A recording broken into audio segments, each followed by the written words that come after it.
அடிக்கிற வெயிலுக்கு என்ன குடிக்கலாம்னு நினச்சாலே நீர்மோர் தான் நமக்கு ஞாபகம் வரும். இதை எப்படி டேஸ்ட்டாக செய்கிறதுன்னு தான் பார்க்க போகிறோம். நான் எடுத்திருக்க அளவு 7 டம்ளர் நீர்மோர் கரெக்டாக நமக்கு கிடைக்கும். தேவையான பொருள் என்னென்னா 2 டேபிள் ஸ்பூன் தயிர் எடுத்துக்கோங்க. நல்லா கெட்டி தயிராக எடுத்துக்கோங்க.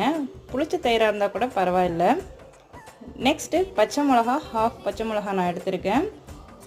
புதினா இலை, கருவேப்பிலை, நெக்ஸ்ட்டு இஞ்சி 2 துண்டு சின்ன துண்டாக எடுத்துக்கோங்க. ஏன்னா அப்போ தான் காரம் கரெக்டாக இருக்கும். இப்போ சும்மாவே மிக்சியில் அடிச்சிடுங்க.